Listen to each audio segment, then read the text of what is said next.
శ్రీమాత్రే నమ. జయ గురు దత్తాత్రేయ నమ.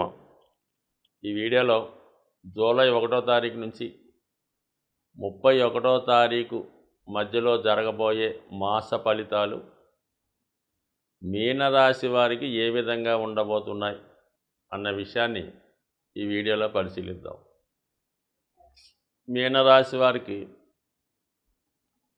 ద్వాదశ భావంలో శనిగ్రహ సంచారం అది నెల ప్రారంభం నుంచే వక్రగమనంలోకి మారడం వల్ల చాలా వరకు టెంపరీగా మీకు ఈ ఏలినాటి శని ప్రభావం నుంచి విముక్తి లభించే అవకాశం ఉంది.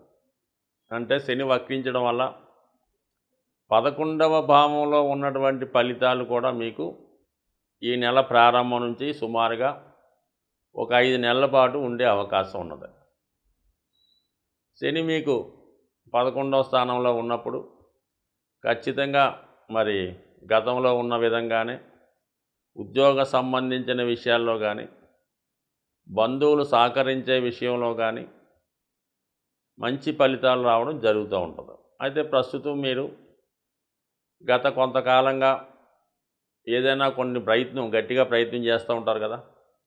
అదొక గృహం నిర్మాణం కొరకు, గృహం కానీ ఇల్లు కానీ కొనుక్కునే నిమిత్తమో, లేదంటే వాహనం కొనుక్కునే నిమిత్తమో ప్రయత్నం చేస్తూ ఉంటారు. లేదంటే గతంలో మీరు ఏదైనా ఉద్యోగం కొరకు ప్రయత్నం చేసి, లేదంటే ప్రమోషన్ కొరకు ప్రయత్నం చేసి మళ్ళీ మధ్యలో విరమించుకొని ఉంటే ఈ సమయంలో మళ్ళీ మీరు తిరిగి ఆ పని ప్రారంభించి ఆ ప్రమోషన్ కొరకు, కొత్త ఉద్యోగం కొరకు ప్రయత్నం చేస్తే అతి తొందరలో మీ యొక్క కార్యక్రమాలు నెరవేరే అవకాశం ఉంది. కొత్త ఉద్యోగంలోకి ప్రవేశించడం, ఆదాయపరంగా ఎక్కువ పెరగడం జరిగే అవకాశం ఉంది. చాలా వరకు రిలీఫ్ వచ్చేస్తుంది. ఎప్పుడైతే శని వక్రించాడో చాలా ఒత్తిడి నుంచి మీరు బయటపడతారు.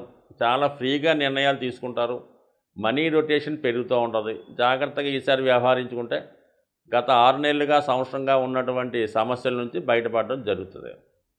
ఇక దానికి కుజుడు కూడా మీకు ఈ నెల జూలై 12 వరకు కూడా ధనస్థానంలో ఉంటూ భాగ్యాధిపతి ధనస్థానం, మరి దైవ అనుగ్రహం లభిస్తుంది, పెద్దవాళ్ళ అనుగ్రహం లభిస్తుంది, కుటుంబ సభ్యుల సహకారం పెరుగుతుంది, కుటుంబంలో మీ యొక్క ఆధిపత్యం పెరుగుతూ ఉంటుంది. అలాగే మీరు కుటుంబ సమస్యల్ని పరిష్కరిస్తారు, కుటుంబంలో ఉన్న వాళ్ళకి కావాల్సినవి సమకూరుస్తూ ఉంటారు.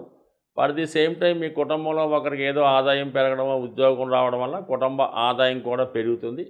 తద్వారా మీ మీద కొంత బర్డెన్ తగ్గుతూ ఉంటుంది. సో ఈ విధంగా మీరు కొంతవరకు ఆర్థిక పరంగా ఫ్రీ అయ్యే అవకాశం ఉంటుంది. కాబట్టి ఇది కూడా ఒక విధంగా అనుకూలంగా ఉంటుంది. జూలై 12 తర్వాత కుజుడు 3వ స్థానంలోకి సంచరిస్తాడు. అంటే భాగ్యాధిపతి 3వ స్థానం అన్నది ఎలా ఉంటుందంటే భాగ్యస్థానం, అంటే 9వ స్థానం అన్నది దూర ప్రాంత ప్రయాణాలు, 3వ స్థానం అనేది దగ్గర ప్రయాణాలు. ఎవరైనా మరి విద్య కొరకో, ఉద్యోగం కొరకో విదేశ ప్రయత్నాలు చేస్తుంటే వాళ్ళకి మరి ఈ జూలై 12 తర్వాత అనుకూలించే అవకాశం ఉంది. మరి దైవవశాత్తు గురువు కూడా మీకు 3వ స్థానంలో ఉంటూ ఉద్యోగ మార్పుకు కూడా కారణమవుతున్నాడు. అంటే గురువు శనిలాగా చాలా లేటుగా ఇచ్చే ప్లానెట్ మాట. తొందరగా ఇది కూడా ముందుకెళ్ళడానికి ఒప్పుకోవడం, నిదానంగా పని జరుగుతూ ఉంటుంది. అటువంటి స్లోగా వెళ్ళే ప్లానెట్ గురువు 3వ స్థానంలో ఉన్నాడు. అంటే మీరు గత 2-3 నెలలుగా ఏదో ఉద్యోగ మార్పు కోసం, అలాగే విదేశ ప్రయత్నం కోసం ప్రయత్నం చేస్తుంటే ఇప్పుడు 12 తర్వాత ఏమవుతుందంటే జూలై 12 తర్వాత కుజుడు చేరతాడు. కుజుడు ఎప్పుడైతే 3వ స్థానంలోకి వచ్చాడో పనిలో వేగం పెరుగుతుంది. ఏమాత్రం ఆలస్యంగా చేయనమాట. అప్పుడు దాకా మామూలు టికెట్ కోసం ప్రయత్నం చేస్తున్న వాళ్ళు ఇమీడియట్గా తత్కాల టికెట్ తీసుకొని మీ పని ముందుకెళ్ళిపోవడం జరుగుతూ ఉంటుంది. ఆ విధంగా అర్జెంటుగా మీ పనులు పూర్తి చేసుకొని ఏదైనా మార్పు కొరకు కానీ చేంజ్ కొరకు కానీ చేస్తారో సక్సెస్ఫుల్గా ఉంటుంది. ఇది అనుకూలంగా ఉంటే మరి 4వ భావంలో ఉన్నటువంటి శని ప్లస్ శుక్ర, అంటే ఇక్కడ ఏదైనా ఒక పెద్ద కార్యక్రమం చేయడానికో, విదేశ విద్యకో ధనం కూడా అవసరం. కాబట్టి అటువంటి ధనం మీకు ప్రభుత్వ సహకారం వల్ల కానీ, ప్రభుత్వ బ్యాంకుల వల్ల కానీ, లేదంటే మీ తండ్రి గారు తద్వారా వాళ్ళ స్నేహితుల వల్ల మీకు ఆర్థికపరమైన సహకారం కూడా వచ్చే అవకాశం ఉంది. మరొకరికంటే ఇక్కడ అష్టమాధిపతిగా ఉన్నటువంటి శుక్రుడు కూడా 4లో సంచరించడం, ఇవన్నీ కూడా మీరు ప్లేస్ మారడానికి అవకాశంగా ఉన్నది. అంటే మీరు సొంత ప్రాంతాన్ని విడిచిపెట్టి వేరే ప్రాంతానికి వెళ్ళడానికి అవకాశంగా ఉంది. ముఖ్యంగా శని వక్రించి ఉండడం వల్ల ఉద్యోగ విషయంలో చేంజెస్ ఇంప్రూవ్ అవుతున్నాయి. ఇది విద్యార్థులకు కూడా సహకరిస్తుంది. టోటల్గా చూసినప్పుడు మొత్తం మీద గత కొంతకాలంగా స్లోగా వెళ్తున్నటువంటి పనులు చాలా వేగంగా పుంజుకునే అవకాశం ఉన్నది. ఇంకా ఏదన్నా మీకు జూలై 15 తర్వాత మరి రవి 5వ స్థానంలోకి వచ్చి బుధాదిత్య యోగం ఏర్పడడం వల్ల విద్యార్థులకి ఇది చాలా అనుకూలంగా ఉంటుంది. వాళ్ళు కొత్త విద్యలో నేర్చుకోవడం కానీ, కొత్త కోర్సులో ప్రవేశించడం కానీ, మంచి కాలేజీలో మీకు సీట్ రావడం కానీ, అంటే ఆల్రెడీ చదువుతున్న వాళ్ళు గతంలో కన్నా బెటర్గా చదువుకోవడం కానీ, మొత్తం మీద ఏంటంటే మీనరాశి వారు కొంత ఫ్రీ అయ్యి చాలా ఉత్సాహంగా ముందుకు వెళ్ళే అవకాశం ఉంది. అంటే ఏది ఎన్ని గ్రహాలు బలంగా ఉన్నా, ఎంత జాతకం అనుకూలించినా, ఎంత దశ అనుకూలించినా మరి రాశి అందే సంచరిస్తున్నటువంటి రాహు ప్రభావం జాతకుడి మీద ఎక్కువగా ప్రభావం పడుతూ ఉంటుంది. బయటికి చాలా బుద్ధిమంతుల్లాగా కనబడుతూ ఉంటారు. అతని అంతర్గత ఆలోచనలు చాలా కల్మషంగా చికాకు పెడుతుంటాయి. ఏదో ఒక అనాచారమైనటువంటి కార్యక్రమాలు, సంఘంతో వ్యతిరేకించని కార్యక్రమాల్లో పాల్గొనడం కానీ, ఏదైనా సామాన్యంగా ఎవరైతే విద్యార్థులు ఉన్నారనుకోండి, వాళ్ళే సినిమాలో క్లబ్లో అలా తిరుగుతూ ఉంటారు. పెద్దవాళ్ళు అనుకోండి వేరే విధంగా ఎంజాయ్ చేసే ప్రయత్నం చేస్తుంటారు. అలాగే దుష్టులతో, చెడ్డవారితో ఈజీగా ధనం సంపాదించే వాళ్ళు, అక్రమ మార్గాల్లో ధనాన్ని ఆర్జించే వాళ్ళతో పరిచయాలు పెరుగుతూ ఉంటాయి. వాళ్ళు మీతో ఏదో పని ఉండి వాళ్ళు మిమ్మల్ని వాళ్ళలోకి లాక్కొనే ప్రయత్నంలో మిమ్మల్ని ఏదో విధంగా ఏదో ఒక బలహీనతకి, అంటే ప్రతి ఒక్కడికి ఒక బలహీనత ఉంటుంది. మీ బలహీనత గమనించి వాళ్ళు మిమ్మల్ని ఏదో ఒక దానికి బానిసగా చేసి మిమ్మల్ని దానికి కట్టుబడి మీతో పనులు చేయించుకునే అవకాశం ఉంటుంది. కాబట్టి మరి సాధ్యమైనంత వరకు ఎటువంటి బలహీనతలకు కూడా లొంగకూడదు. సో సాధారణంగా ఈ ఒక్కసారే కదా అని అనుకుంటుంటారు, ఏం పోయిందిలే ఈ ఒక్కసారికి మనం వెళ్తే అనుకుంటాం. కానీ ఖచ్చితంగా ఈ మీన రాశి వారు ఏదన్నా ఒక బలహీనతకు లోనైతే మాత్రం 100% దాన్ని జీవితాంతం ప్రయత్నం చేసినా కూడా బయటికి రాలేరు. అందువల్ల ఏంటంటే ఎప్పుడు కూడా అటువంటి కార్యక్రమాలలోకి వెళ్ళటం కానీ, అటువంటి మనుషులతో పరిచయం పెంచుకోవడం కానీ చేయడం వల్ల, అంటే మీనరాశి వారు అంటేనే ధర్మాన్ని కాపాడవలసిన వారు, 10 మంది మంచి మార్గంలో పెట్టవలసిన వాళ్ళు. వాళ్ళు ఎప్పుడు నిజాయితీగా ధర్మ మార్గంలో వెళ్తేనే వాళ్ళ జాతకం జీవితం బాగుంటుంది.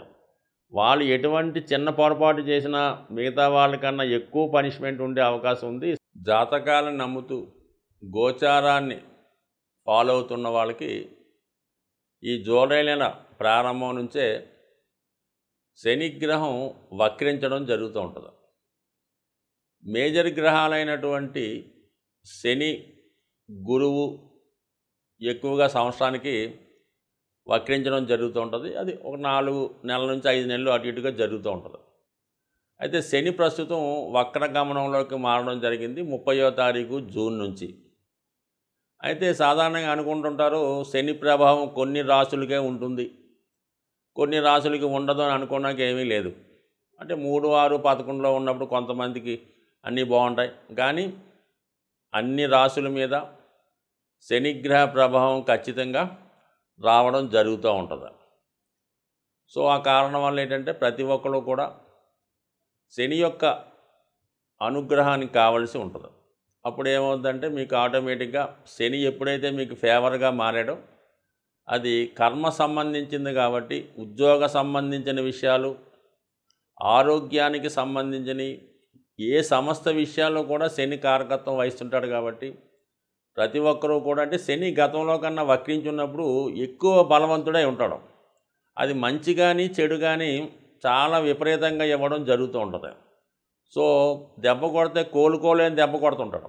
ఐశ్వర్యాన్ని ఇస్తే లెక్క పెట్టలేనంత ఐశ్వర్యాన్ని ఇస్తూ ఉంటాడు. ఆ కారణం వల్ల ఏంటంటే అందరూ కూడా మరి శని యొక్క అనుగ్రహం కోసం ఈ రాబోయే 120 రోజులు కూడా ముఖ్యంగా ఒకటి క్రమశిక్షణతో మెలగడం, సూర్యోదయానికి ముందే మేల్కోవడం, మీకు తోచిన విధంగా వృద్ధులకి, బలహీనులకి సేవ చేయడం కానీ, వాళ్ళకి ఏదో సహకరించడం కానీ చేయడం వల్ల శని అనుకూలిస్తాడు.